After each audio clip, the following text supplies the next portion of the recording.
नमस्कार, मैं हूं पंकज भार्गव। सुबह के 8 बजने को है। स्वागत है आपका मॉर्निंग प्राइम में। शुरू करते हैं वो बुलेटिन जिसमें हम आपको हर वो खबर दिखाते हैं जिसका होता है आपसे सीधे सीधे सरोकार। वो खबरें जिन पर दिन भर रहने वाली है आपकी नजर। तो आइए शुरुआत करते हैं मॉर्निंग प्राइम की स्पीड 50 के साथ।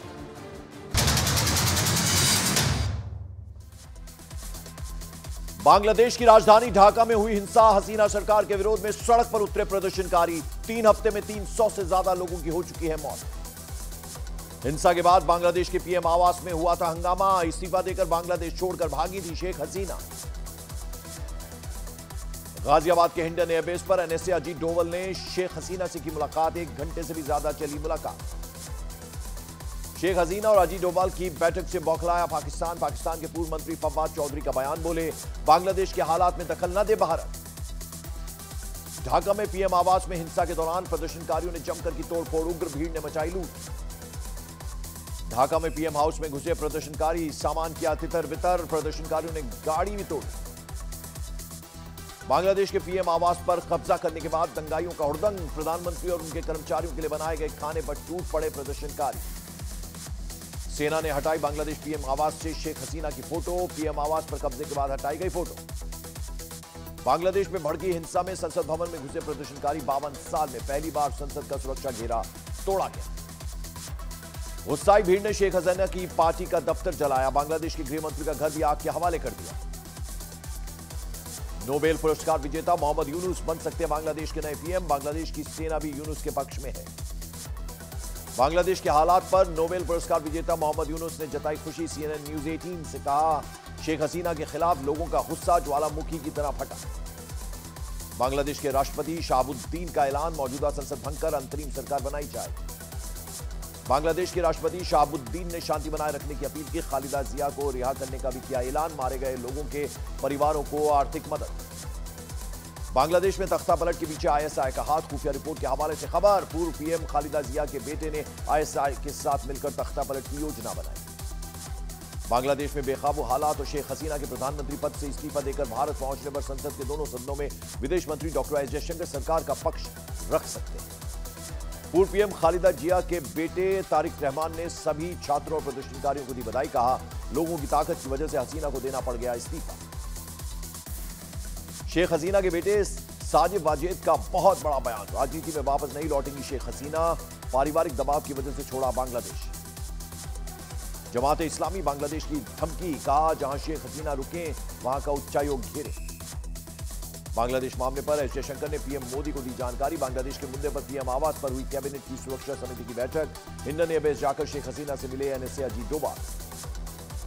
बांग्लादेश के हालात के मद्देनजर भारत की सुरक्षा एजेंसियां हाई अलर्ट पर। भारत बांग्लादेश बॉर्डर पर NIA की भी नजर। पीएम मोदी की अध्यक्षता में सुरक्षा पर कैबिनेट समिति की बैठक। विदेश मंत्री डॉक्टर एस जयशंकर और राष्ट्रीय सुरक्षा सलाहकार ने पीएम को पड़ोसी देशों के हालात पर दी जानकारी। बांग्लादेश हाई कमीशन के बाहर बढ़ाई गई सुरक्षा। दिल्ली पुलिस के जवान तैनात। गेट पर लगाए गए बैरिकेड्स।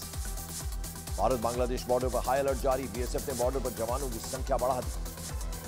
बांग्लादेश में हिंसा पर मेघालय में अलर्ट। बांग्लादेश के साथ लगी सीमा पर लगाया गया कर्फ्यू। राज्य में अलर्ट।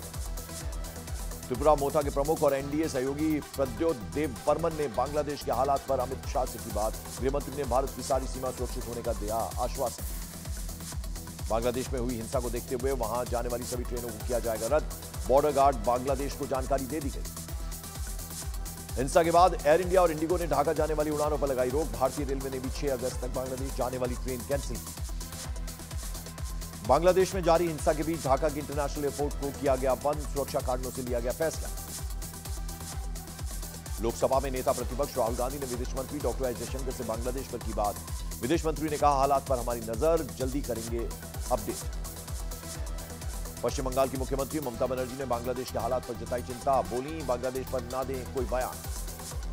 बीजेपी नेता शुभेंदु अधिकारी का बड़ा बयान। बोले, बांग्लादेश में हो रहा है हिंदुओं का कत्ल। तैयार है भारत आएंगे 1 करोड़ शरणार्थी। बांग्लादेश मुद्दे पर TMC नेता कुणाल घोष का बयान। बोले, बांग्लादेश और बंगाल की सटी है सीमा। मुख्यमंत्री ममता से बात कर ही केंद्र सरकार को लेना चाहिए फैसला। बांग्लादेश में हिंसा पर अमेरिका का बड़ा बयान। जल्द लोकतंत्र की स्थापना हो। बांग्लादेश में अंतरिम सरकार के गठन का स्वागत। शेख हसीना के देश छोड़ने की खबर के बाद लंदन में रहने वाले कई बांग्लादेशी नागरिकों ने खुशी जताई। हाथ में बांग्लादेश का झंडा लहराते नजर आए लोग। बांग्लादेश की सेना ने हिंदू परिवारों को सुरक्षा का दिलाया भरोसा। हिंदू परिवार और मंदिरों की लिस्ट जारी की गई। बांग्लादेश में सोशल मीडिया प्लेटफॉर्म फिर बहाल। हिंसा के मद्देनजर बांग्लादेश की हसीना सरकार ने लगाया था बैन। राजस्थान के टोंक में भारी बारिश के बाद उफान पर भानपुरा बांध। सैलाब में फंसा किसान, एसडीआरएफ ने रेस्क्यू किया। उत्तराखंड में मंदाकिनी नदी का जलस्तर बढ़ने की वजह से केदारनाथ में रेस्क्यू का काम प्रभावित। एसडीआरएफ ने नदी किनारे से रेस्क्यू छोड़ पहाड़ों के ऊपर से रेस्क्यू की शुरू की तैयारी। उत्तराखंड में केदार घाटी में रेस्क्यू ऑपरेशन में जुटी सेना ने रात भर में तैयार किया दूसरा अस्थायी पुल। भारी बारिश की वजह से बह चुका है केदारनाथ हाईवे। हिमाचल प्रदेश में आई आपदा के बाद से अभी भी 50 लोग लापता। शिमला में 34, कुल्लू के 13 और मंडी में लापता 2 लोगों की तलाश जारी। मध्य प्रदेश के खंडवा में आज खोले जाएंगे इंदिरा सागर बांध के गेट। आसपास के इलाकों को किया गया है अलर्ट। अयोध्या गैंगरेप पीड़ित का लखनऊ के मेडिकल कॉलेज में जारी है इलाज। केजीएमयू के प्रवक्ता के मुताबिक पीड़ित में शुरुआती परीक्षण किए जा रहे हैं। वायनाड प्रशासन ने रेस्क्यू के दौरान मिले अज्ञात शवों का किया अंतिम संस्कार। लैंडस्लाइड के बाद रेस्क्यू में कई ऐसे शव मिले जिनकी नहीं हो सकी थी पहचान। पेरिस ओलंपिक्स में भारत और जर्मनी के बीच आज होगा हॉकी का सेमीफाइनल मुकाबला। ओलंपिक में 44 साल बाद स्वर्ण पदक जीतने की राह पर भारतीय हॉकी टीम। उत्तर प्रदेश के सहारनपुर में कुत्ते के मालिक ने एक लड़के की जमकर की पिटाई। पीड़ित आरोपी के कुत्ते से बचने के लिए कर रहा था कोशिश। यूपी के सोनभद्र में एक घर के अंदर मिला नाबालिग छात्र का शव। पुलिस ने घर का दरवाजा तोड़कर शव बाहर निकाला। फिजी के दौरे पर पहुंची राष्ट्रपति Droupadi Murmu. Guard of honour से किया गया जोरदार स्वागत। फिजी के राष्ट्रपति के साथ दोनों देशों के संबंधों पर हुई चर्चा। यूक्रेन की सेना ने रूस के रस्तों में तेल डिपो को बनाया निशाना। तेल डिपो पर ड्रोन से हमला, किसी के घायल होने की खबर नहीं।